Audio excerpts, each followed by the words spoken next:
Muy buenas noches, bienvenidos a todos al caso del grupo de NEAS. El NEAS es el grupo de investigación en Colombia y en otros países que se enfoca a entender los problemas de enfermedades infecciosas y la relación con problemas neurológicos agudos como el síndrome de Guillain-Barré, la encefalitis, mielitis y otros. El grupo de NEAS está interesado en un plan de colaboración, investigación y sobre todo para sostener la capacitación y sostener el esquema de investigación a nivel multicéntrico en diferentes áreas de Colombia. Y NEAS está establecido en varias ciudades del país con colegas que están interesados en este tipo de investigación de enfermedades infecciosas y neurológicas. La sede de NEAS es multicéntrica, pero se está coordinando desde la Universidad del Valle con la doctora Beatriz Parra y Lida Osorio y el grupo de colegas en la Universidad del Valle que asociados con colegas en Bucaramanga, Cúcuta, Barranquilla, Medellín, Cali, Pasto y Neiva colaboran en los proyectos de investigación que básicamente están enfocados a integrar el aspecto clínico con la investigación del laboratorio y está básicamente sostenido y apoyado por la Universidad del Valle, lo mismo que la Universidad de Johns Hopkins, con apoyo económico del Instituto Nacional de los Estados Unidos, del Fondo Barr McLean de Investigación y otras entidades que apoyan la investigación. Esta noche, como les decía antes, tenemos la gran fortuna de tener la primera presentación de casos clínicos de la red y está dirigida esta noche a entender los problemas neurológicos del dengue. Muchas gracias a la doctora María Isabel Reyes, que está liderando esta presentación de casos desde el Hospital Simón Bolívar en Bogotá. Con las doctoras Mariana Medina y Ana Claudia Villegas están básicamente iniciando esta presentación de casos clínicos, pero también un agradecimiento muy especial a la doctora Beatriz Parra, que está en la sede de la Universidad del Valle, quien ha sido la fundadora del grupo de NEAS y ha sido una líder en las investigaciones del laboratorio, y también a nuestro colega, el doctor Guillermo González, neurólogo clínico, egresado de la Universidad Nacional y establecido en Neiva, quien ha sido uno de los líderes de investigaciones de enfermedades infecciosas. Con ellos vamos a aprender mucho más acerca de los problemas neurológicos de dengue esta noche y muchas gracias por la preparación del tema. Eh, Les anuncio que el próximo mes, en septiembre, jueves 26 de septiembre, tendremos otro caso clínico y la presentación estará liderada por el doctor Jorge Andrés Jiménez Arango, quien es el líder de la red de NEAS en el nodo de Medellín de la Universidad de Antioquia. Pero con este preámbulo también quiero agradecerle a todos los colegas, no solamente de Colombia, sino también de Latinoamérica. Tenemos invitados registrados de Argentina, de Brasil, de Chile, de Perú, de Ecuador, de Venezuela y me llamó la atención, espero que esté presente algún colega que se registró del África también. Y tenemos también participación de colegas de Centroamérica, México y Honduras. De tal manera que esta es una presentación del caso a nivel multinacional y muchas gracias entonces a nuestros colegas del Hospital Simón Bolívar y a los colegas de la Universidad del Valle por la colaboración. Y con ese preámbulo, entonces le doy el micrófono ya a la doctora Reyes. Muchas gracias, Carlos, por la introducción. Antes de que empecemos con los casos, de forma muy breve, quisiéramos dar un abrebocas de cómo va el reclutamiento de estos casos de neuroinfecciones y casos neuroinflamatorios a nivel del Nodo Bogotá. y para eso le doy la palabra a la doctora Mariana Medina, quien es nuestra médica centinela de la red. Entonces, adelante, Mari. Buenas noches a todos.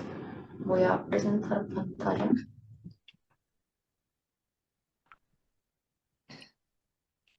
¿Se ve bien? Sí. Listo. A continuación, entonces les voy a presentar las estadísticas del Nodo Hospital Simón Bolívar en Bogotá. Nosotros hacemos parte del estudio desde aproximadamente hace 3 meses, tiempo en el cual hemos tenido la oportunidad de captar 7 pacientes posibles candidatos para ser parte del estudio, de los cuales 6 aceptaron su participación y firmaron consentimiento informado para el seguimiento prospectivo clínico y paraclínico. De estos pacientes, 2 de 6 han tenido manifestaciones neurológicas por arbovirus, lo cual para nosotros pues, ha sido muy valioso, porque pese a que en Bogotá no es un área endémica de arbovirus, lo que hasta el momento es el 33% de nuestra muestra ya ha presentado este tipo de infección y manifestaciones neurológicas debido a infección por arbovirus. En cuanto al seguimiento paraclínico, de los 6 pacientes, también hemos podido enviar en ese primer momento, en el caso de la inclusión, la totalidad de las muestras requeridas en el tercero.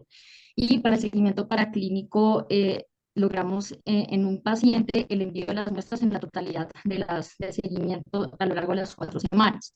Y para 2 pacientes hasta la semana número 3. Adicionalmente, enviamos 5 de 6 líquidos cefalorraquídeos, pues lo cual también pues, es una muestra de alto valor biológico. En cuanto al perfil sociográfico de los pacientes hasta el momento incluidos, evidenciamos que la mayoría son hombres jóvenes con una mediana edad de 35 años y la presentación clínica más frecuente que hasta el momento hemos presentado es encefalitis con un 67%.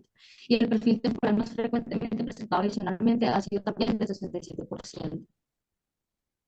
En cuanto al centro de neuroinfecciones a lo largo de estos 3 meses en el Hospital Simón Bolívar, hemos evidenciado que la mayoría de pacientes con neuroinfecciones son hombres con una mediana edad de 34 años, también son hombres jóvenes, y de estos 12% son migrantes externos. Eso para nosotros pues, también es muy importante destacar, porque el 80% de nuestros pacientes atendidos con neuroinfecciones en el hospital son pacientes de VIH positivos. Y el hecho de que sean migrantes a veces garantiza o no, más bien no garantiza un adecuado seguimiento ambulatorio. Tanto así que cuando llegan a hospitalización, 30% tienen adherencia a terapia antirretroviral. De estos 36%, pues se declaran pertenecientes a población LGTBIQ+. En cuanto a la presentación clínica más frecuente de las neuroinfecciones en estos 3 meses, evidenciamos que la mayoría de pacientes han cursado con meningitis, con un perfil temporal subagudo a crónico, y el segundo perfil fenotípico, la presentación clínica más frecuente ha sido la encefalitis, con también un perfil temporal subagudo a. En cuanto a la discapacidad al ingreso, fíjense como el 40% al ingreso no tiene ningún tipo de discapacidad, pero al egreso, digamos que este porcentaje se invierte un poco, tanto así que 12% de los pacientes ya tienen un grado de discapacidad severa, 9% con dificultad para la marcha y tenemos 16% de mortalidad en estos 3 meses. Por último, en cuanto al centro de neuroinmunología, acá en el hospital evidenciamos pues, que el porcentaje se invierte, la gran mayoría de pacientes en este escenario son mujeres con una mediana de 21 años, un poco mayores, 23% de ellas son migrantes externas, y en cuanto ya propiamente a los casos incluidos para el estudio, incluimos una paciente con uveitis óptica de forma retrospectiva, y de forma prospectiva un paciente con Guillain-Barré y un paciente con neuropatía craneal, incluso con parálisis periférica del séptimo nervio craneal.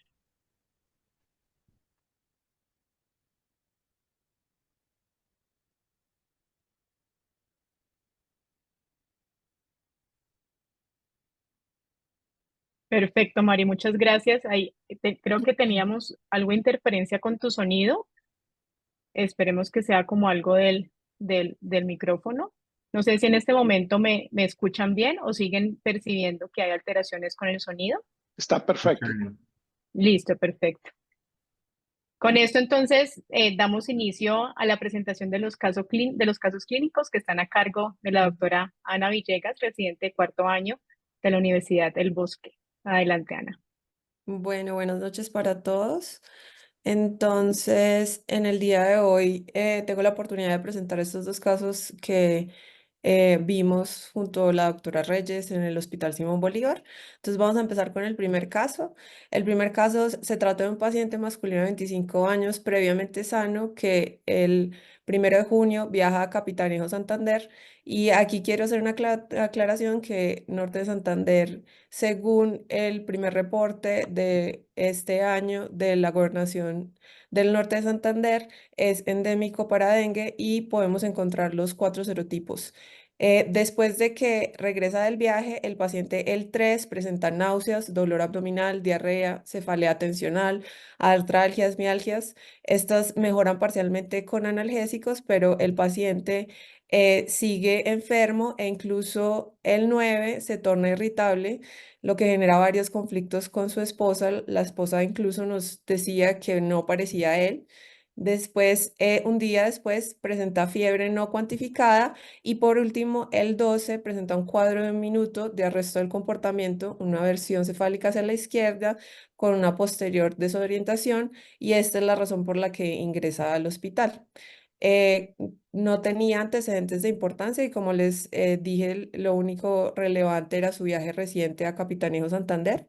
Entonces, al ingreso tenía un examen que estaba hemodinámicamente estable, pero sí llamaba la atención su esfera mental, estaba muy somnoliento, tenía episodios de agitación psicomotora de forma intermitente. El resto del examen estaba completamente normal y no tenía signos meningios. Entonces, ante la sospecha de una encefalitis inicial y pues que además de eso había tenido una nueva crisis focal, se inician antibióticos empíricos. Realizamos una TAC de cráneo simple que la pueden ver acá, que estaba normal y además de eso le realizamos una punción lumbar que como hallazgos pues tenía una presión de apertura de 15 que estaba normal, no tenía pleocitosis y además se le corre un panel del sistema nervioso central los cultivos que están negativos. Entonces, con la sospecha de una encefalitis, se corre un panel infeccioso que nos arrojó un VH no reactivo, una prueba no treponémica no reactiva y otra gruesa no negativa. Sin embargo, el paciente persistía haciendo episodios de agitación psicomotora en la UCI. Con el resultado de líquidos cefalorraquídeos se decidió suspender los antibióticos y el 16 presenta nuevamente una crisis focal y por esta razón, ante la recurrencia de las crisis, se decide iniciar la cosamida de 200 miligramos cada 12 horas. En ese momento recibimos el primer panel de dengue donde podemos ver que hay un antígeno a la proteína 1 no estructural negativa, pero llamaba la atención una IgM positiva y una IgG negativa. Durante estos siguientes 3 días, además recibimos el RT-PCR de serotipo dengue tipo 1, pero ya teniendo presente que el paciente había hecho recurrencia de crisis y sospechábamos una encefalitis, entonces también le pedimos una biotelemetría, la cual fue normal. Y el 19, el paciente tiene su examen neurológico normal, le hacemos vigilancia 24 horas más y en ese momento recibimos el segundo panel que nos confirma la seroconversión de IgM a IgG y nos arroja además un RT-PCR negativo. Por la evolución satisfactoria del paciente le damos egreso y aquí quiero hacer un punto para explicarles que las dos muestras, pues la primera se corrió con 13 días de síntomas, o sea, el 16 de junio, en ese momento teníamos IgM, y el 17 días después de los síntomas, ya teníamos un IgG positivo. Recordemos, pues, que tenemos 4 serotipos de dengue y que en este caso se pudo confirmar que era serotipo tipo 1. Y pues importante decir que las muestras se recogieron al día 13 del inicio de los síntomas. Ahora, pues aquí un punto académico es que le hicimos la resonancia basada en los últimos criterios de la OMS que incluyeron a neurodengue y queríamos sobre todo, queríamos ver pues que no había compromiso parenquimatoso, pero además, como sospechábamos neurodengue, estábamos en búsqueda de microhemorragias espontáneas. El dengue especialmente tiene un tropismo en los ganglios basales, la sustancia gris, el cerebelo y el tronco encefálico. Y a pesar de que estas cortes axiales de secuencias ponderadas en T2 FLAIR y SWI, pues tiene un artefacto por un aparato que tenía el paciente dentario. Igual podemos ver que se descartaron las microhemorragias. Aquí otro punto que quiero hacer es que al ingreso también, teniendo la sospecha de dengue, queríamos ver pues que no tuviera compromiso sistémico, entonces pues inicialmente se le corrió una CPK que estaba elevada, que pues esto nos parecía congruente con la crisis que había presentado, y además le hicimos una ecografía de abdomen que descartó compromiso hepato y esplenomegálica, y además le hicimos seguimiento tanto a las plaquetas como a las enzimas hepáticas, y como podemos ver, el día que el paciente tuvo la recurrencia de crisis, es este momento el punto más álgido tanto para la trombocitopenia como para la elevación de las transaminasas. Entonces, un punto aquí clave es que los niveles de hematocrito, las plaquetas y las enzimas hepáticas alcanzan su punto máximo entre 1 a 2 semanas en pacientes con infección aguda de dengue y se correlacionan con la gravedad de la infección, como lo vimos en el caso de nuestro paciente. Para concluir, pues el paciente se le corren exámenes y al final no había evidencia de coagulopatía y recibimos también una SPK que estaba normal y por esta razón pues decidimos darle egreso. Ahora bien, vamos a pasar al siguiente caso.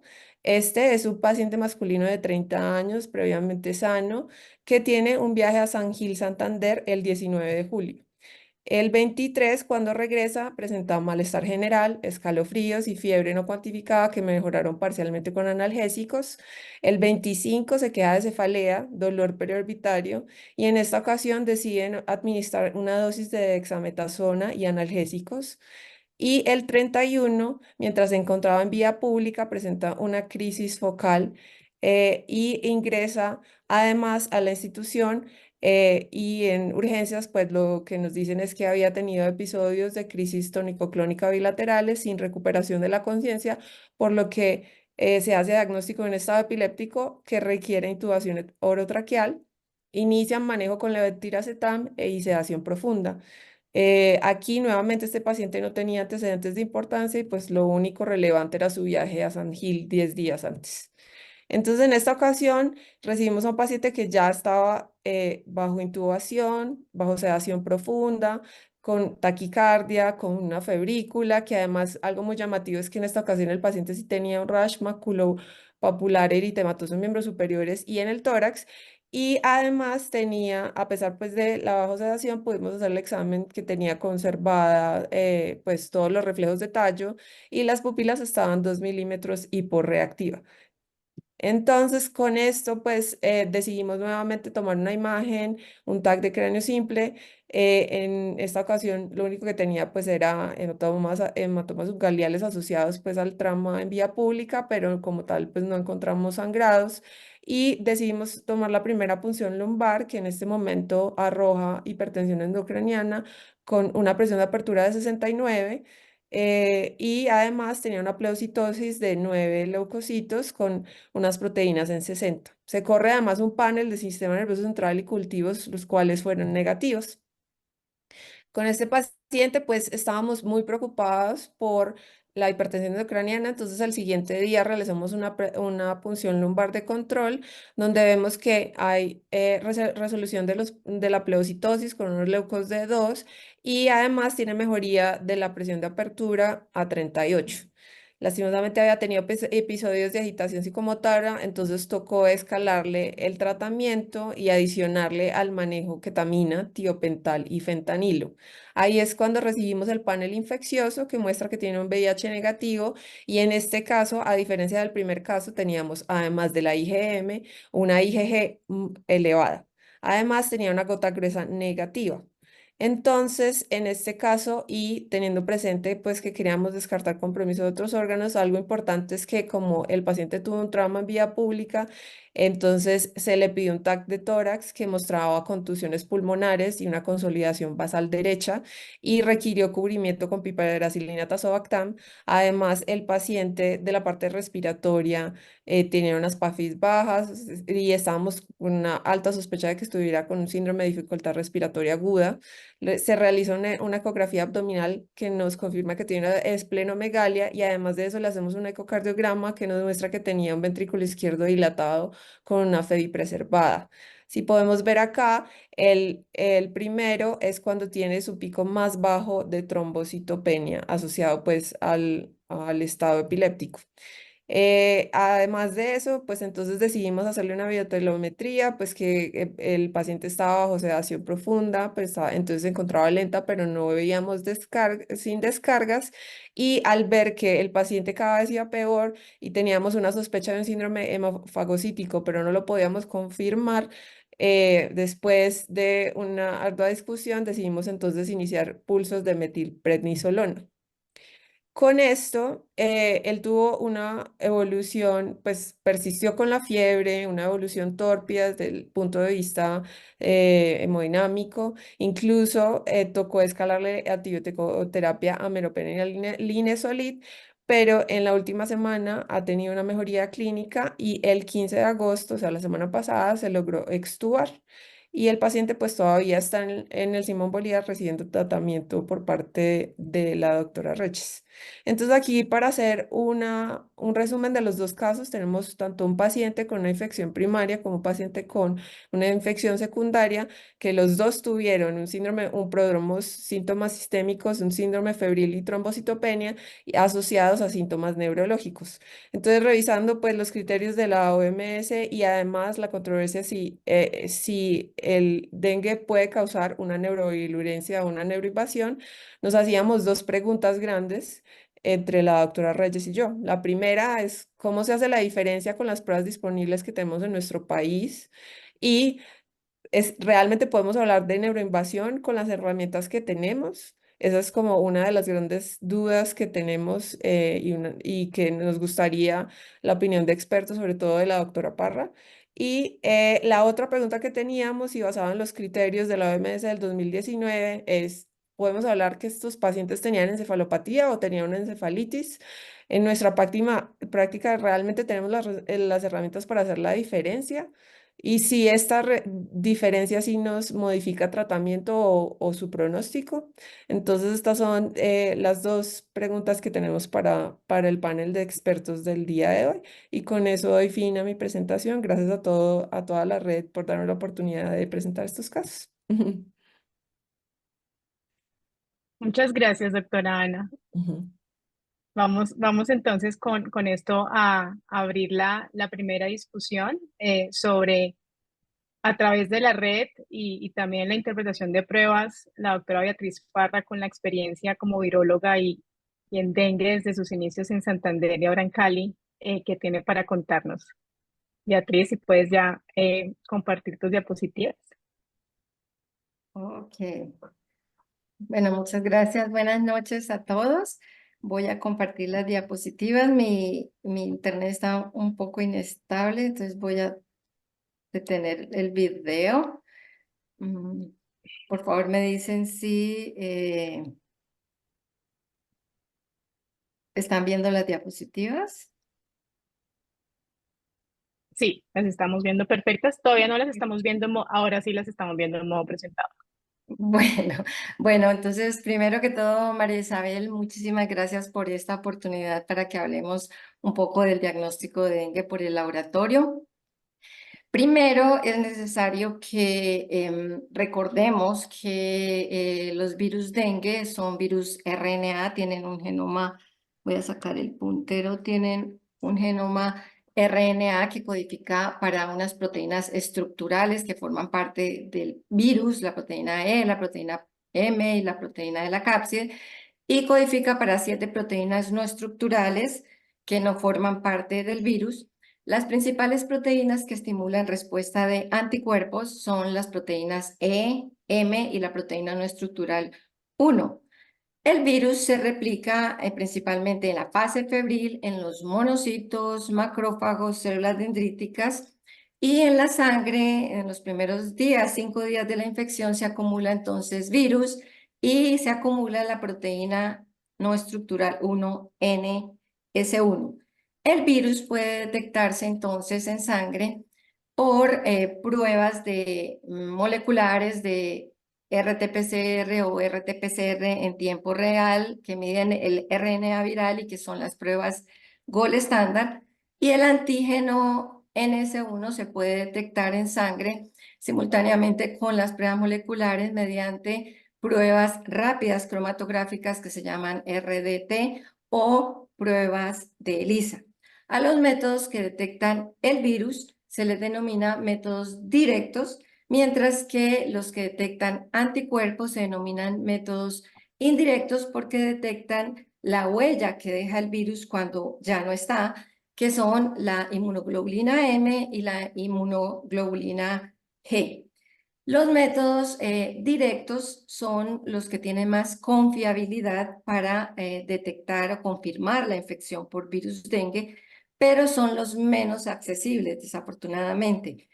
Menos accesibles que las pruebas indirectas o los métodos de anticuerpos, dado que son más fáciles de hacer, pero dan una menor confiabilidad para confirmar el diagnóstico.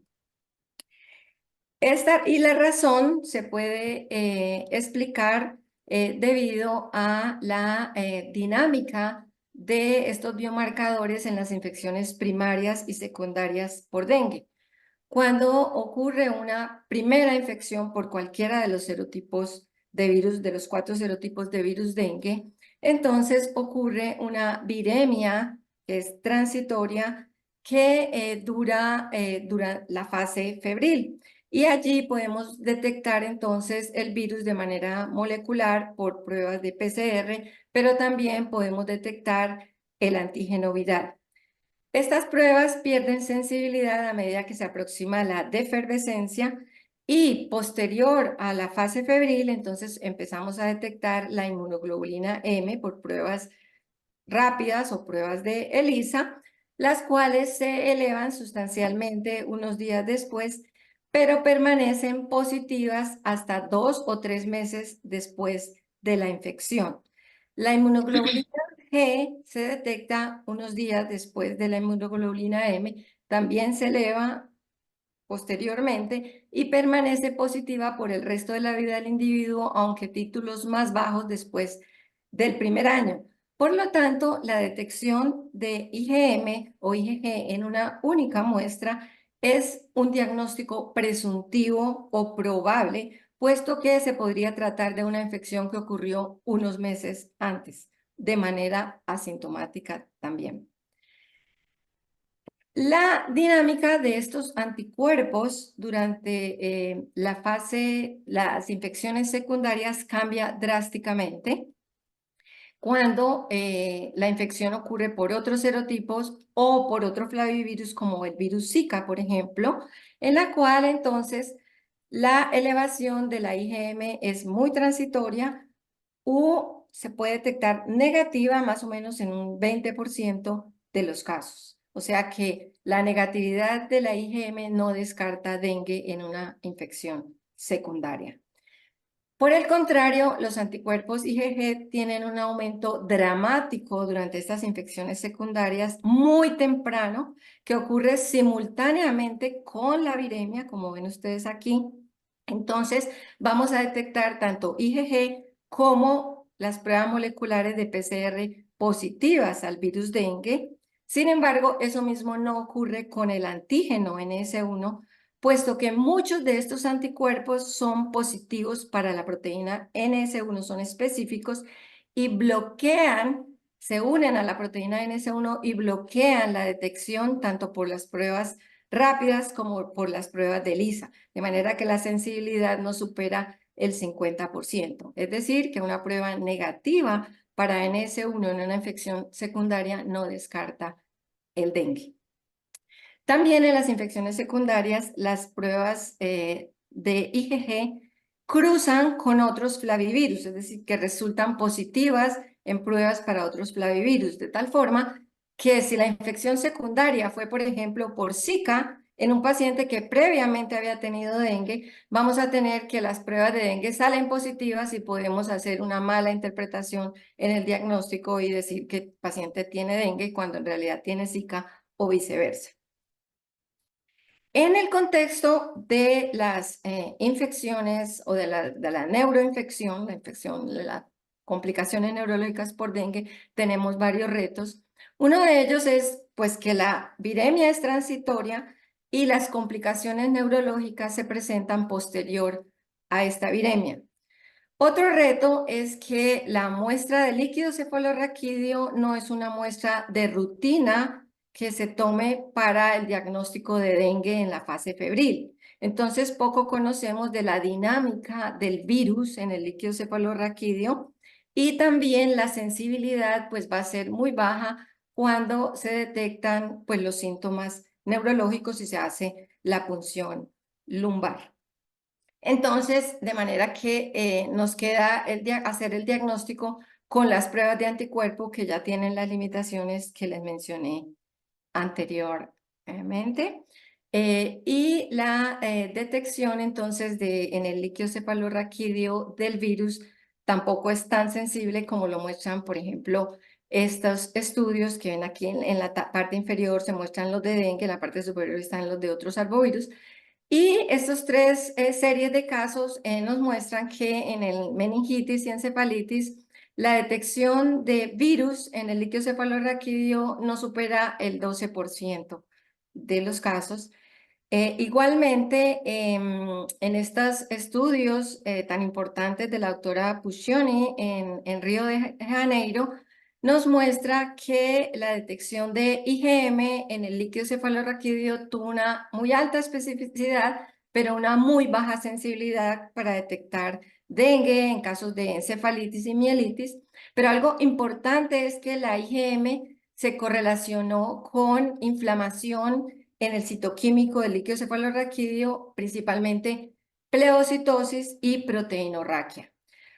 Otro dato promisorio de estos estudios de la doctora Puccioni es que podemos detectar el índice de anticuerpos IgG en líquido cefalorraquídeo. Parece ser un buen marcador de las mielitis asociadas con dengue, aunque no para Guillain-Barré o para otras patologías donde hay una disfunción de la barrera hematoencefálica. Entonces, resumiendo, los principales retos para el diagnóstico en general de dengue, tanto en dengue no grave como en problemas neurológicos, es que la viremia es muy transitoria. La colección oportuna de la muestra de sangre y líquido cefalorraquídeo en este momento es bastante difícil o a veces imposible. Y la accesibilidad de las pruebas moleculares, que serían como las pruebas de oro, es difícil en muchos centros clínicos, además de que tienen baja sensibilidad en el contexto de enfermedad neurológica. Y recordar que una ANS1 negativo no descarta dengue en las infecciones secundarias. Además, necesitamos unas pruebas mucho más específicas de anticuerpos que nos distingan entre los diferentes flavivirus para hacer un diagnóstico diferencial adecuado. Y la persistencia de anticuerpos IgM e IgG, pues es un reto pues, para el diagnóstico confirmatorio de las infecciones por dengue. De tal manera también que entonces nosotros en NEAS estamos tratando de poder identificar por el laboratorio estas infecciones y hemos propuesto un protocolo en algunos centros clínicos en Cali y ahora con la doctora Reyes y la doctora Medina en el Hospital Simón Bolívar, que es el de rescatar, no sé qué pasó acá, de poder rescatar muestras anteriores a la muestra de inclusión del paciente al estudio NEAS. O sea, muestras del momento de consulta con síntomas neurológicos, las más tempranas que se puedan tener, para tratar de identificar en estas muestras más tempranas molecularmente al virus, o al menos detectar un cambio en los anticuerpos, como inicialmente con pruebas rápidas, como ocurrió en el primer caso que nos mostró la doctora Ana, donde en la muestra más temprana que pudimos rescatar de este caso, la prueba rápida para anticuerpos resultó positiva para IgM, pero negativa para IgG, sugiriéndonos una infección primaria por dengue, donde no se ha alcanzado a elevar la IgG, Y en las muestras de inclusión al paciente, 2 o 3 días después, pudimos detectar el cambio, la positividad de la IgG, el cambio de IgG negativo a IgG positivo, lo cual nos confirma la infección. Pero además, en esta muestra rescatada de sangre anterior a la muestra de inclusión, pudimos demostrar la positividad del PCR para el serotipo de virus dengue 1. Sin embargo, en el segundo caso, cuando ya en una muestra rescatada anterior detectamos positiva la IgG y la IgM, entonces podríamos tener la posibilidad de evaluar en una muestra más temprana y en una posterior, en cualquiera de los seguimientos del paciente, podemos tratar de medir títulos en la prueba de ELISA y determinar si hay un aumento sustancial de títulos en una muestra temprana comparado con una segunda muestra que nos pueda ayudar a confirmar el diagnóstico, o alternativamente o simultáneamente también podremos hacer el índice de anticuerpos específicos IgG debido a que tenemos tanto las muestras de líquido cefalorraquídeo como las muestras de sangre de este paciente. Entonces, el mensaje aquí es que sería muy importante que en el protocolo NEAS pudiéramos rescatar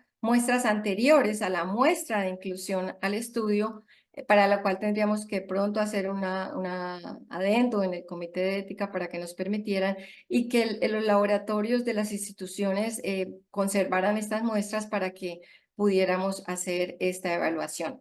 Bueno, por lo pronto eso era lo que les quería contar. Muchísimas gracias por su atención.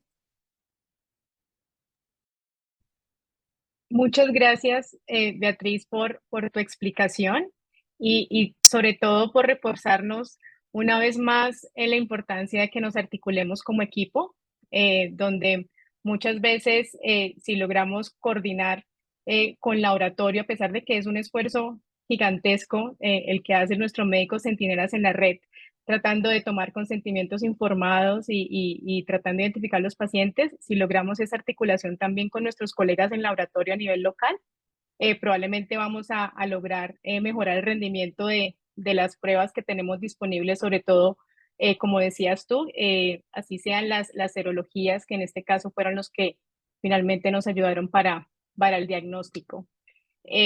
Yo voy a hacer una breve presentación sobre los retos que tenemos en este momento a nivel clínico. Sé que voy a presentar aquí, ya están viendo, me confirman si ya estamos en modo presentación, Sí, porque yo ya como, listo, perfecto. Espera o un sea, se ve el momento. PowerPoint, pero todavía no estás presentando. Ahora, Ahora sí. eso. Estas consideraciones clínicas las hacemos principalmente y estoy viendo cómo van surgiendo todas estas preguntas en el chat. Los animo a que sigan haciendo más preguntas y ahorita al final de las intervenciones empezaremos nuestra sesión de preguntas y respuestas. Básicamente porque a pesar de que somos un país endémico y quisiéramos aplicar todos los criterios que van saliendo en las diferentes actualizaciones por el acceso a las pruebas o a veces incluso como pensamos nosotros en la parte clínica como neurólogos, no es tan sencillo llegar a diferenciar por lo menos un caso que si es netamente encefalitis o encefalopatía o si cursa con alguna otra de las manifestaciones que están definidas como complicaciones neurológicas del dengue. Entonces quise hacer una breve reseña de lo que tenemos según la evidencia de lo que ha sucedido en estos últimos años. Esta primera diapositiva que me parece muy importante, siempre para recordar lo siguiente. Aquí tenemos los mapas de calor de estas infecciones emergentes en las últimas 20 años a nivel del mundo. Me estoy fijando más en la parte de Latinoamérica porque por supuesto que el dengue para nosotros sigue siendo la infección emergente, reemergente y endémica que puede cursar con manifestación neurológica o de estas que están asociadas a infección por mosquito. De estas, ¿por qué es tan importante el dengue? Porque finalmente si conocemos o a nosotros nos hablan de neurodengue y no es algo tan desconocido, sí vemos que hay una variabilidad en el reporte del porcentaje de estas manifestaciones neurológicas en países o en zonas en Asia. De pronto hay una prevalencia más baja. Para nosotros en Latinoamérica, en las series por lo menos de Brasil, vemos prevalencias mucho más altas y por eso probablemente vemos esa brecha entre ese 0.5, incluso a veces las series de Tailandia y Malasia con hasta el 21%, que es lo reportado por nuestros colegas en Brasil.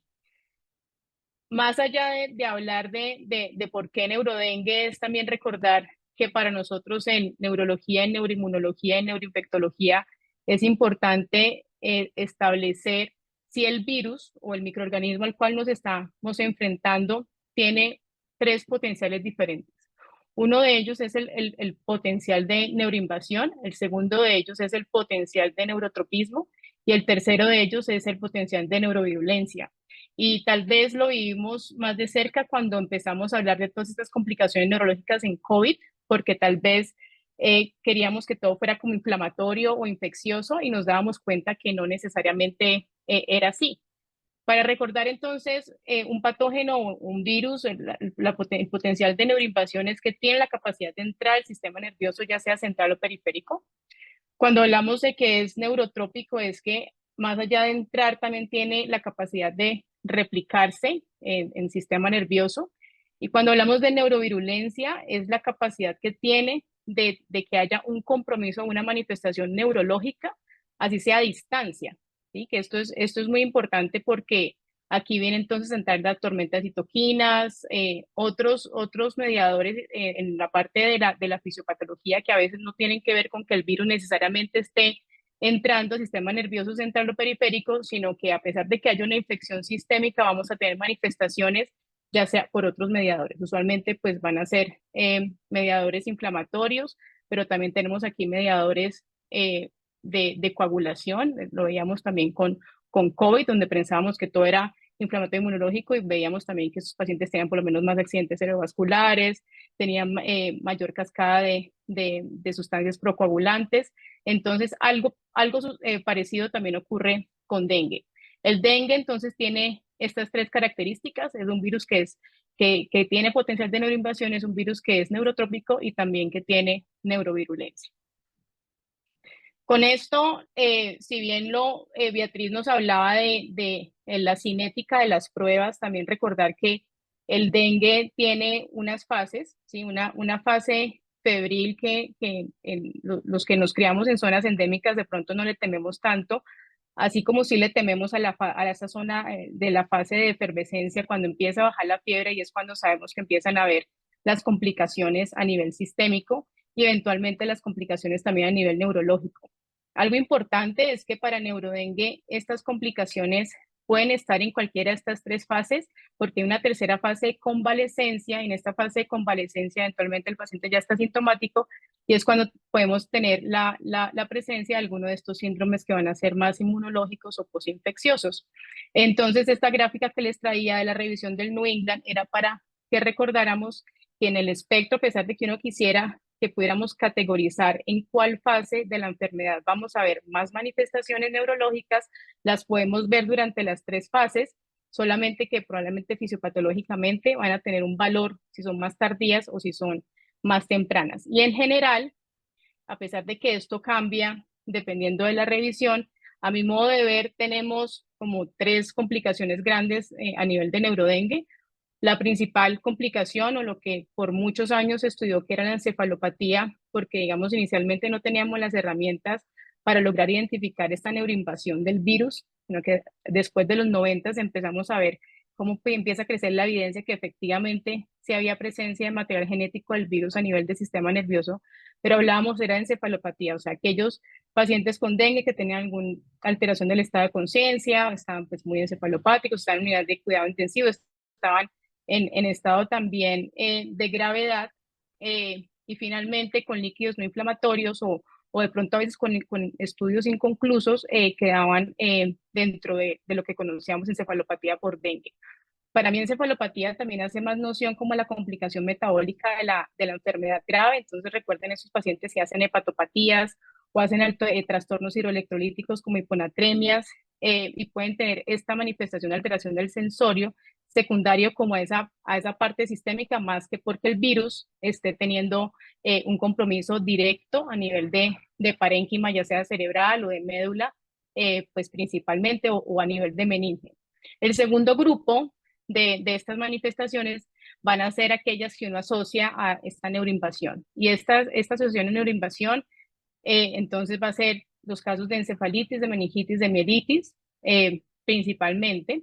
Y un tercer grupo de casos, tengo mi sesgo neuroinmunológico, donde vamos a tener estas complicaciones ya un poco más tardías que en algunos casos pueden ser también de origen más autoinmune. Entonces aquí tenemos los casos de Guillain-Barré, algunos casos de neuritis óptica, los casos anecdóticos de enfermedades del espectro de neuromielitis óptica o de encefalopatías de encefalomielitis agudas diseminadas que pueden ocurrir posterior a la infección del virus del dengue. Aquí también hay que hablar de una categoría importante, que son las manifestaciones del sistema nervioso periférico y también las manifestaciones a nivel de neurooftalmología, porque no solamente es el nervio óptico, sino también puede haber patología a nivel macular. ¿Y por qué tal vez, si uno se va un poco atrás, existe como esa dificultad a veces de hablar si estos casos son más asociados a encefalopatía o a encefalitis? Y esta es la revisión que se hace en Lancet. Recuerden que solamente hasta el 2009, en este cambio de las guías de la OMS, es que se incluye la manifestación neurológica como parte del dengue grave, como nos lo hablaba la doctora Villegas en la presentación de casos, pero cuando se hace esta revisión de por qué existe esta dificultad, y es porque también tenemos heterogeneidad en la cantidad de casos que tenemos. En esta primera tabla, lo que yo les quiero mostrar es que a pesar de que tenemos estos casos, muchos de estos casos son casos prospectivos que tienen un gran número de pacientes. Vamos a tener que aquí tomaban, por ejemplo, los casos con dengue en general. Estas series, que principalmente son las series de Asia, hacían un seguimiento prospectivo del dengue y veíamos que incluso la manifestación neurológica llega más o menos hasta un 5%, o sea, no es tan frecuente. Cuando vemos la estadística un poco más local, lo que les mencionaba inicialmente en la primera diapositiva, digamos esta prevalencia incluso sube, miren el segundo caso en las series de los brasileros hasta el 21%. Hoy nos acompaña también dentro de los panelistas del doctor Guillermo González, que ha publicado también la experiencia aquí a nivel de Colombia, donde en centros donde el dengue es endémico, prácticamente que cuando llega el paciente con criterios de encefalitis, uno tiene que estar pensando en dengue hasta que no se demuestre lo contrario. Obviamente que tenemos otros virus circulantes y dentro de esos pues otras causas también que son prevalentes como los enterovirus y herpes virus que también debemos considerar. Pero de pronto en zonas endémicas para dengue, la encefalitis por dengue no es tan rara como uno pensaría si uno solamente está poniendo atención al reporte de esta serie de casos fuera de Latinoamérica. Hay algo también aquí importante y es que nos habla también de el acceso a las pruebas que se tienen. Entonces, algo de tener en cuenta es el acceso y lo otro también la cinética, o sea, el momento en que se toma la muestra. Y por eso era tan valioso que Beatriz nos mostrara en la tabla es en ese evolutivo de tiempos, cuando logramos la toma del líquido cefalorraquídeo, pero resulta que uno quisiera tomar ese líquido tan temprano como se pueda, pero el paciente nos llega muy trombocitopénico y de pronto hay contraindicación de esa función lumbar, ¿sí? O incluso inicialmente si el paciente ingresa al servicio de urgencias, están en esa primera fase de su dengue clásico y no ha tenido ningún otro signo de alarma, le van a dar salida a casa y de pronto no vamos a tener acceso a la toma de ese líquido cefalorraquídeo o incluso de esas otras muestras de sangre y de orina.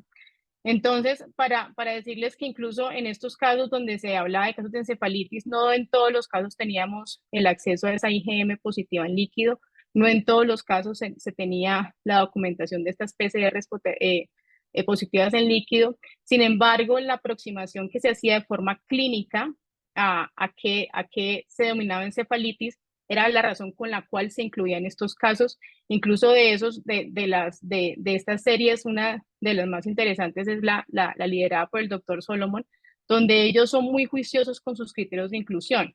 Son en ellos incluso que se basan las guías del 2009 para tratar de identificar cuáles de estos casos podríamos estar llamando como neurodengue. Y en cuanto aquí les hago una pausa, es también cómo vamos pensando, porque desde el punto de vista de neurología, y muy probablemente cómo difiere un poco este approach que hace también el equipo de infectología. Entonces, si bien estamos pensando en que tenemos que aplicar estos criterios diagnósticos, nosotros desde el punto de vista neurológico, cuando nos hablan de encefalitis, estamos hablando ¿nos cumple criterios o no nos cumple criterios para encefalitis? Y aquí entonces traigo nuevamente para recordar en el panel de expertos de encefalitis, el doctor Banquetazan entonces nos dice, vamos a mirar, esto es muy difícil porque precisamente las encefalitis, ya sean infecciosas o ya sean inmunomediadas, van a tener como unas limitantes y van a tener también unos cuestionamientos en el paciente cuando nos llega al servicio de urgencias, pero tratemos de armonizar estos criterios diagnósticos. Entonces, ¿cuáles son estos criterios diagnósticos de encefalitis o encefalopatía inmunomediada o infecciosa? Y es que vamos a tener siempre un criterio mayor que tiene que ser requerido. Este criterio mayor, ¿cuál es? Que el paciente presente una alteración del estado de conciencia que va a definirse como, ya sea que tenga un Glasgow menor de 13, que tenga alteraciones en el estado en sus cambios de personalidad que hayan durado más de 24 horas sin otra causa establecida. Después de eso nos van a pedir que tengamos al menos 2 de estos criterios menores para que consideremos que esta encefalitis es posible o más de 3 para que consideremos que esta encefalitis es probable. Aquí hago un paréntesis en este confirmado, porque cuando uno revisa en las guías qué casos estaban finalmente, quedan como confirmados, ya prácticamente que nos íbamos eran aquellos pacientes que tenían confirmación patológica en la biopsia o en la muestra de histopatología. Hay otras consideraciones, otros casos en los que también uno puede determinar que una encefalitis es confirmada, y es en los cuales uno tiene aislamiento de un microorganismo, ya sea en muestras de patología, en suero o alguna otra técnica microbiológica, que se haya asociado previamente a cuadros de encefalitis. Ejemplo muy sencillo, prontamente es cuando tenemos un herpes virus. Pero a veces cuando tenemos por lo menos un dengue, esta regla como que no es tan fácil de aplicar, porque sabemos que incluso no necesariamente, como por lo menos lo hablábamos en el primer caso, a pesar de que clínicamente el paciente estaba teniendo alteración del estado de conciencia, teníamos cambios en personalidad, el paciente había presentado convulsión. En el caso de él no teníamos un líquido con pleocitosis, en el caso de él incluso la biotelemetría, a pesar de que fue pues muy tardía, era una biotelemetría que ya estaba normal. Adicionalmente, cuando logramos hacer la resonancia, porque pues inicialmente estuvo críticamente enfermo en la unidad de cuidado intensivo, ya no veíamos cambios tampoco en la imagen. Entonces, a pesar de que uno dice, pero es un paciente que estaba febril, que hizo cambios de comportamiento, que convulsionó, y uno dice, esto es una encefalitis hasta que no se demuestre lo contrario, las pruebas de laboratorio no nos daban suficientes argumentos para hablar de que había un proceso inflamatorio que me rotulara finalmente que teníamos efectivamente un caso de encefalitis y por lo tanto la conclusión final que llegamos es que probablemente era un caso de encefalopatía, conociendo las limitantes que tenemos en las pruebas y en cómo también se tienen que interpretar. Entonces, eso con respecto a la visión también del neurólogo, cuando nos llega este paciente con un cuadro encefalítico, o sea, ¿qué consideramos encefalitis desde el punto de vista clínico y cómo lo sopesamos con los hallazgos mucho más estrictos que nos hablan también las guías para que lo definamos como una encefalitis como tal? Hay algo también muy importante que resalta el artículo de Lancet y es que en aquellos, es porque esto es una relación inversa, ya no estamos hablando de los pacientes con dengue que hacen seguimiento longitudinal y quienes desarrollan neurodengue, sino en estos países donde hay casos de encefalitis, si estos casos de encefalitis son o no por dengue. Y vemos nuevamente la misma tendencia. En países que son centroamericanos y latinoamericanos, el dengue sí sigue siendo una causa muy importante de encefalitis en nuestro medio. Y sé que incluso ahí en el panel, ahí también vi al doctor Estefan, entonces es ver cómo en otras regiones del país se está comportando el brote de dengue actualmente, y es otra de las cosas que me encantaría escuchar al final de la intervención, es cómo en las diferentes regiones en Colombia se está comportando este brote actual del dengue, porque obviamente el hecho de que nos estén llegando a Bogotá es casi que medio exótico.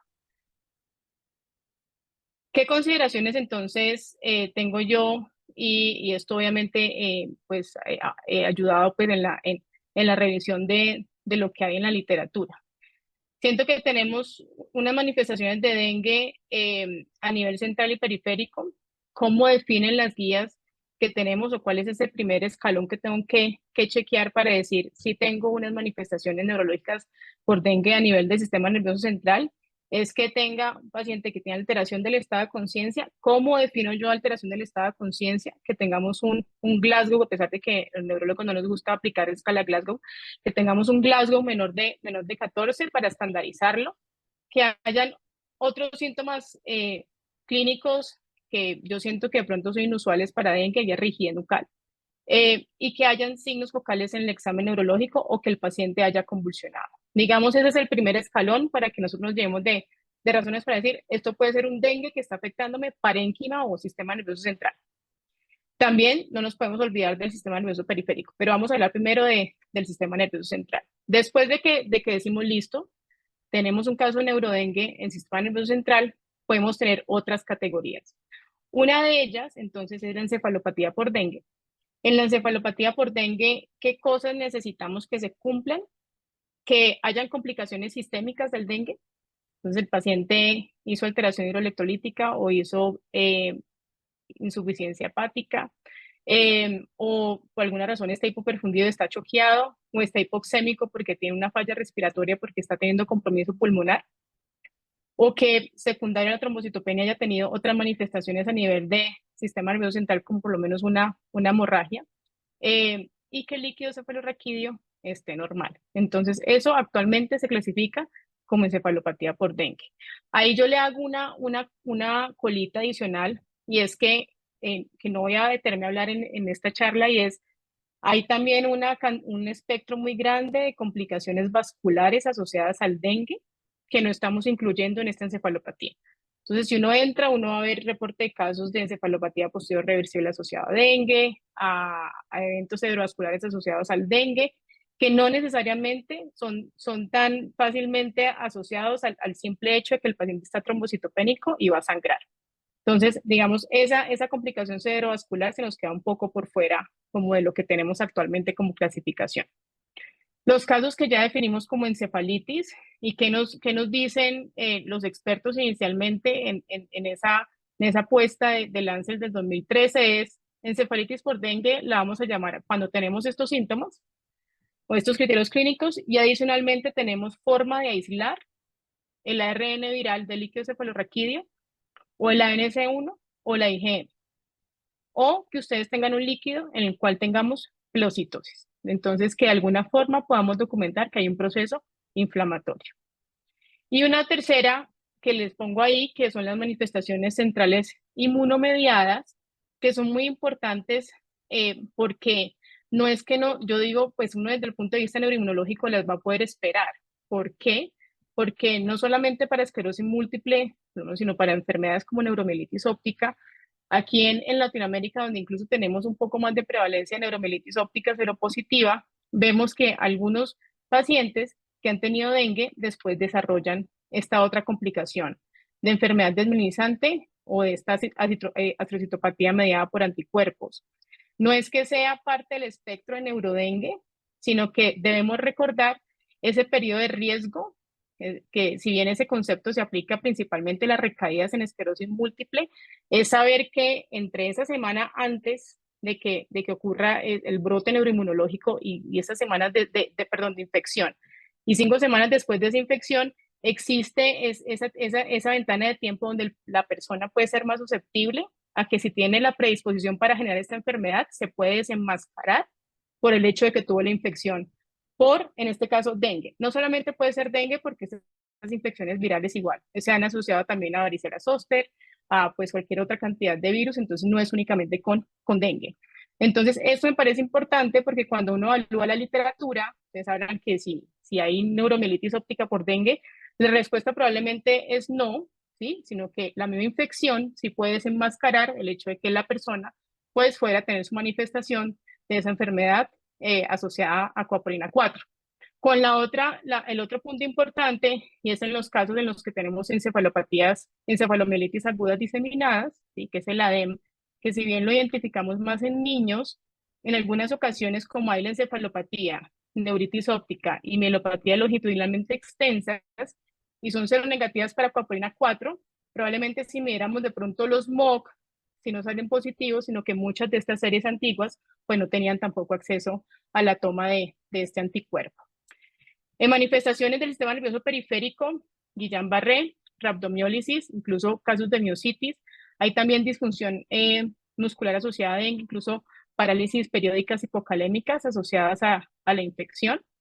Y las complicaciones neurooftalmológicas, que las habíamos hablado brevemente al principio, el doctor Guillermo nos preguntaba también si en este caso, que el segundo caso, si habíamos tenido la oportunidad de estudiar un poco mejor el sistema visual. Desafortunadamente no tuvimos acceso, pronto incluso podemos pedir una OCT y revisar cómo está esa OCT.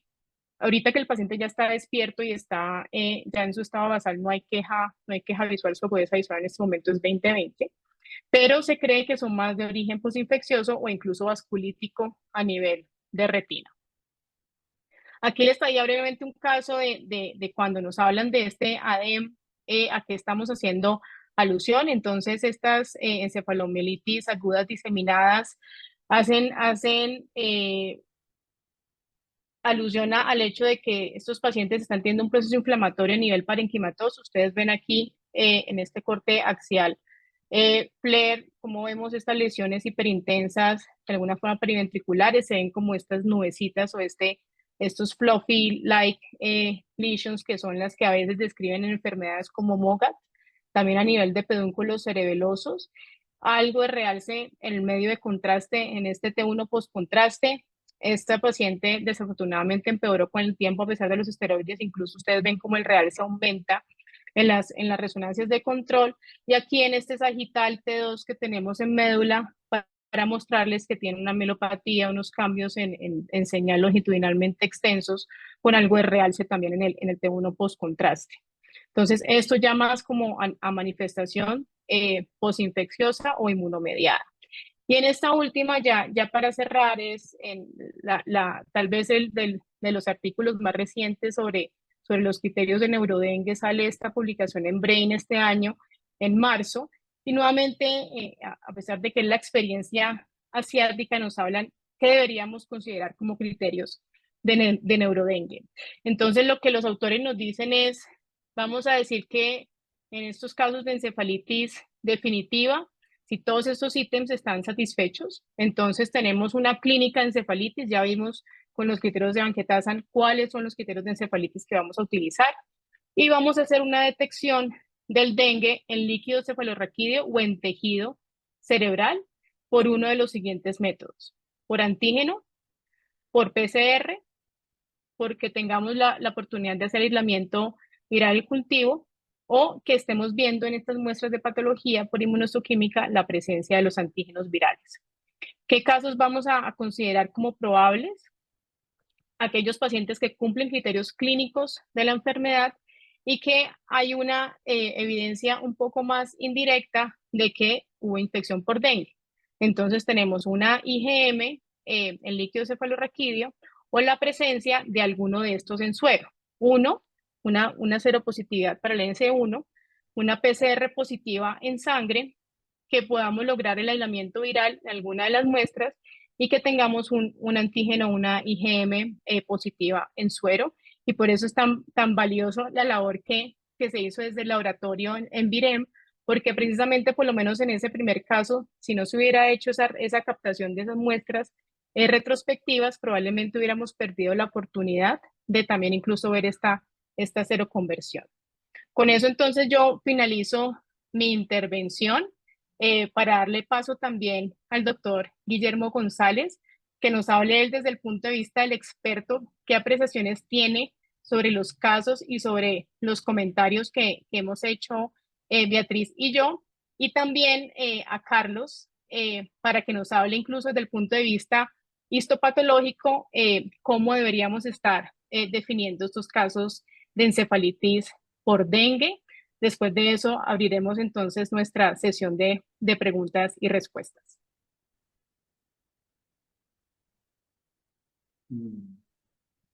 Una muy buena noche para todos. Muchas gracias, María Isabel, por la presentación de los casos y por la revisión del tema. Digamos que las charlas se nos ha extendido un poco más de lo que esperábamos. Entonces, a mí me parece que, ¿por qué no miras las preguntas que hay y las contestas? Las más importantes, las más relevantes. Y después damos una recomendación final de un par de minutos. Listo, perfecto. Muy bien. Tenemos aquí, digamos, ya algunas de estas las hemos respondido en las charlas. Nos preguntaban sobre los síntomas clínicos que nos ayudan a pensar en neurodengue. Con respecto al uso de la ketamina en el segundo paciente con estatus epiléptico, digamos, sé que hubo una discusión realmente por el hecho de que tenía hipertensión intracraneal y estábamos utilizando ketamina. Desafortunadamente no teníamos disponibilidad de otros anestésicos en la institución en ese momento, pero incluso recientemente se hace una revisión sistemática en Neurocritical Care donde realmente la evidencia de hipertensión intracraneal y ketamina no es como tan dura como lo creeríamos. Enrique pregunta si finalmente considerábamos que el caso al tener el líquido normal era más encefalitis o encefalopatía. Yo creo que es difícil saberlo porque clínicamente el fenotipo fue encefalitis, pero finalmente sin tener la pleocitosis muy probablemente lo vamos a catalogar como un caso de encefalopatía. No sé, Beatriz, si ahorita con los serotipos circulantes y lo que has visto en el pasado, ¿tú crees que alguno de los serotipos está más asociado a las manifestaciones neurológicas? Porque usualmente los 4 serotipos pueden estar en asociación con la manifestación neurológica. No sé si tú tienes alguna apreciación diferente sobre esta pregunta.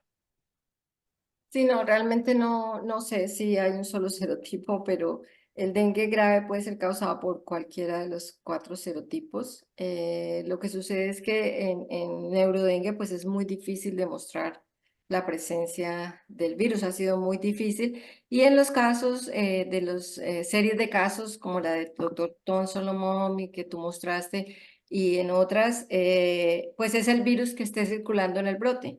Es el que se encuentra asociado a causar las encefalitis o asociado a estas manifestaciones neurológicas. En el primer caso de Eneas que mostraste, a nosotros nos sorprendió muchísimo el resultado de dengue 1, porque el brote actual de dengue está siendo causado por dengue 2 y dengue 3.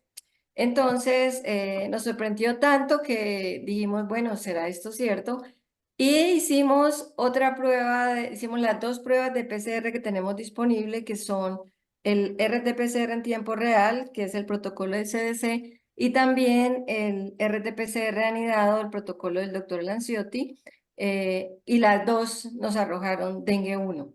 Entonces, realmente no sé si en Capitanejo, Santander, y es un dato que necesitamos averiguar, se han presentado casos en la vigilancia virológica que se reporta a veces al Instituto Nacional de Salud, se han presentado casos de dengue 1. Pero entonces les doy ese dato de que el serotipo prevalente en este brote que viene de dengue desde el abril del año pasado en Colombia ha sido causado por dengue 2 y dengue 3, no dengue 1. Perfecto, Beatriz, muchas gracias. Hay una cosa que es importante en las preguntas y yo pienso que Guillermo nos podría clarificar eso y es el uso de esteroides en casos de neurodengue. Esa es una pregunta crítica y después de eso, obviamente, el uso de aciclovir. Gracias, Carlos.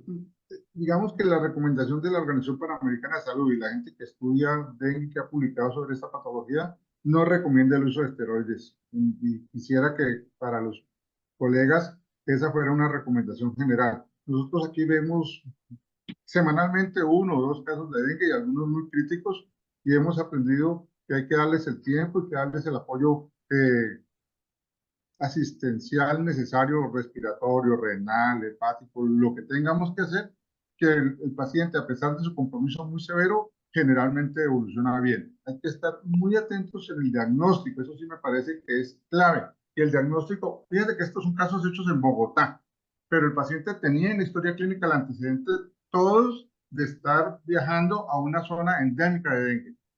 Entonces, cuando uno en el país tiene 235% más de casos de dengue de los que hubo el año pasado, y tenemos dengue prácticamente en todas partes, si el paciente ha ido y tiene un cuadro febril, el primer examen que nos toca hacer de entrada, como lo hacemos nosotros acá, es el NS1. Ese es el primero, y nosotros hacemos IgG e IgM. ¿Por qué lo hacemos?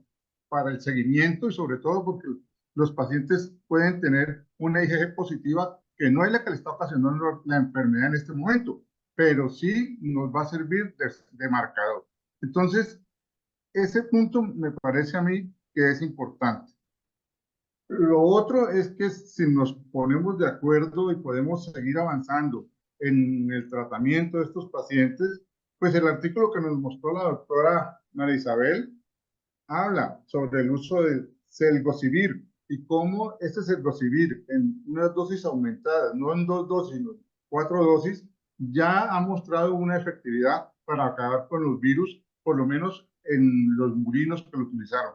Entonces, después de leer ese artículo, yo he estado pensando que los que tuvimos tantas dificultades de ver los pacientes morir de encefalitis viral herpética, ver cómo se complicaban, ver cómo la ciclovir le cambió el espectro para estos pacientes, pues si nosotros investigamos más, si se abre más el campo para esta patología, seguramente va a haber un medicamento antiviral muy útil que nos va a permitir salir de estas contingencias. Y lo otro, pues es el uso de las vacunas, que seguramente algunos países van a tener que utilizarla y vamos a tener algunas recomendaciones específicas para su utilización. Se hizo tarde realmente, como se han dado cuenta, tener casos en Bogotá de una patología que solamente la veíamos en nuestras tierras calientes, nuestras tierras tropicales, ya es un avance gigantesco, me parece a mí, y es el trabajo seguramente de muchas personas que hemos insistido mucho en estas patologías. Muchísimas gracias para todos. Muchas gracias, Guillermo, por tu intervención. No sé, Carlos, si quieres hacer un comentario final antes de cerrar la sesión. Un comentario para contestar tal vez una pregunta. Nosotros, por lo menos en Latinoamérica, tenemos el problema de dengue. En los Estados Unidos el problema es fiebre del Nilo. Y las dos enfermedades se asemejan mucho porque en cierta manera son flavivirus y también son difíciles de detectar. La fiebre del Nilo, las complicaciones del fiebre del Nilo es considerado como una enfermedad neurovirulenta, no necesariamente neurotrópica ni neuroinvasiva, porque el virus no se ha demostrado que sea neurotrópico en neuronas o en células gliales. Lo mismo es en dengue. El problema que hay con dengue es que los estudios de neuropatología son mínimos. Entonces, cuando se hacen autopsias o aún estudios de neuropatología, es muy difícil detectar el virus. Entonces, en estos momentos nosotros no sabemos qué realmente es el comportamiento del virus en el sistema nervioso central, con muy pocas excepciones, muy pocos casos publicados. De todas maneras, que una de las características interesantes, como lo mostraba a Beatriz en su sección de diagnóstico, muchos de estos casos se presentan como problemas posinfecciosos más que directamente en la fase aguda. Entonces, probablemente para el futuro tenemos que entender un poquito más el problema de neurodengue y el problema de encefalopatía y encefalitis, porque puede ser un poco heterogéneo. Estos pacientes tienen muchos problemas de trombocitopenia, problemas metabólicos, problemas de tipo hepático, y obviamente eso contribuye a encefalopatías, pero del mismo lado tenemos que tener en cuenta cuál es el daño directo de reacciones inmunológicas en el sistema nervioso central. Entonces yo pienso que esta es una buena oportunidad para todos los colegas para que se unan y contribuyan más a aprender acerca del dengue y las complicaciones neurológicas. Y yo pienso que los casos presentados por María Isabel y el grupo en la Simón Bolívar son muy interesantes y ojalá probablemente en el futuro podamos acumular una mejor experiencia y eh, aprender más y poder contribuir a entender esta enfermedad más. Perfecto. Bueno, yo creo que con esto finalizamos. Muchas gracias a todos nuevamente por quedarse con nosotros hasta esta hora, un jueves. Nos vemos entonces el siguiente mes, como Carlos dijo, tendremos representación desde Medellín hablando de caso de mielopatía. Entonces, hasta una siguiente reunión. No sé, Carlos, si tienes algún otro comentario editorial antes de cerrar la sesión. El mejor comentario editorial es que fue una sesión muy buena, excelente, fantástica, y muchas gracias a todos ustedes por preparar esto y realmente aprendí bastante acerca de neurodengue y espero que nuestros colegas que participaron de diferentes áreas de Latinoamérica también hayan aprendido de ustedes, pero muchas gracias por estar aquí con nosotros y nos vemos entonces el otro mes en la sesión de casos clínicos de ENEAS, septiembre 26 a la misma hora. Muchas gracias a todos. Mil gracias a todos. Que tengan una feliz noche. Chao, gracias. Gracias, feliz noche.